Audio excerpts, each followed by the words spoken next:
আসসালামু আলাইকুম ওরহমতুল্লাহ। সকল প্রশংসা মহান আল্লাহ দরবারে লাখ শুকরিয়া আদায় করতেছি আলহামদুলিল্লাহ। আমরা যারা ঘরে বসে থেকে নারী বশীকরণ করতে চাচ্ছি শুধুমাত্র চুল দিয়ে, তাদের জন্য আজকে আমার এই বশীকরণ খুব গুরুত্বপূর্ণ।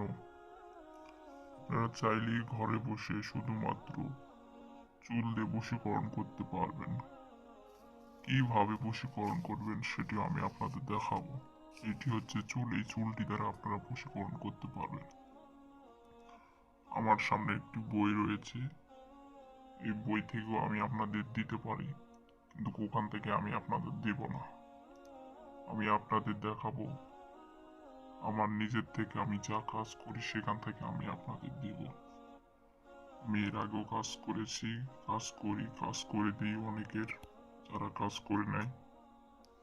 তো এই চুল দিয়ে আপনারা যে কোনো বয়সের নারীকে বা পুরুষকে বশীকরণ করতে পারবেন। এখানে শুধু নারীটাই আমি বলতেছি, আপনারা চাইলে পুরুষকেও বশীকরণ করতে পারবেন। কিভাবে বশীকরণ করবেন? শুধুমাত্র চুল দিয়ে এবং তার সঙ্গে মন্ত্র আপনাদের পাঠ করতে হবে। এই মন্ত্র আপনারা কিভাবে পাঠ করবেন এটিও আমি আপনাদের বলে দেব। আমরা যারা যে কোনো বয়সের নারীকে বশীকরণ করতে চাচ্ছি, বশীকরণ মানে হচ্ছে বশ করা, অবাধ্য মেয়েকে বাধ্য করা, এর জন্য বশ করতে হয়। তো আপনারা যারা বশীকরণ করবেন, এর জন্য আপনাদের যাকে বশ করবেন তার প্রথমত চুল সংগ্রহ আপনাদের করতে হবে। চুল সংগ্রহ করতে হবে, যে পরিমাণই হোক তার চুল সংগ্রহ করতে হবে।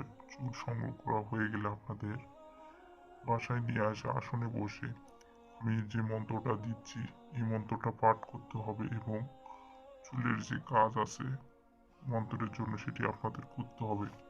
এই চুলকে আপনাদের তিনটি ভাগে ভাগ করতে হবে, সেটি আমি আপনাদের দেখাচ্ছি। তিন ভাগে ভাগ করতে হবে। এই চুলকে আপনারা কিভাবে তিন ভাগে ভাগ করবেন সেটি আমি আপনাদের দেখাবো। তো চলুন আমি দেখাচ্ছি আপনাদের তিন ভাগে ভাগ করা। এইভাবে আপনারা তিন ভাগে ভাগ করে নেবেন, যতটুকু আপনারা চুল পাবেন ঠিক সে ততটুকু এইভাবে তিন ভাগে ভাগ করবেন। আপনারা তিন ভাগে ভাগ করার পর আপনারা এই মন্ত্রটি পাঠ করবেন। এই মন্ত্রটি হচ্ছে নারী বশীকরণ মন্ত্র। নওরান কুবরান জিন বাদশা দোহাই, অমুক ব্যক্তিকে বশে চাই, কামাখা কামাখা কালী বাদশা ওয়ালি। এটা আপনাদের পাঠ করতে হবে তিনবার। তিনটাতে আপনারা তিনবার পাঠ করবেন, একবার করে ফু দিবেন। পাঠ করা হয়ে গেলে আপনাদের এই কাগজটি নিচে লিখতে হবে ছেলের নাম, নিচে ডান পাশে ছেলের নাম, ছেলের পিতার নাম, মাতার নাম, ঠিকানা। এখানে মেয়ের নাম, মেয়ের পিতার নাম, মাতার নাম, ঠিকানা। আপনি যদি ছেলে হয়ে থাকেন তাহলে আপনার পিতা মাতার ঠিকানার নাম দিতে হবে। এখানে বাম পাশে মেয়ের নাম দিতে হবে। আর এই চুলটিকে আপনি কি করবেন, এই চুলটিকে আপনি তিনবার ফু দিয়ে এটি আপনারা খাঁটি গাওয়া ঘি দ্বারা মেখে নিয়ে আগুনে জ্বালিয়ে দিবেন। আর এই কাগজটিও আপনারা আগুনে জ্বালিয়ে দিবেন। কাগজে কোনো খাঁটি গাওয়া ঘি দেওয়া লাগবে না, এখানে আপনারা শুধুমাত্র আগুনে জ্বালাইয়া দিবেন তিনবার পাঠ করে।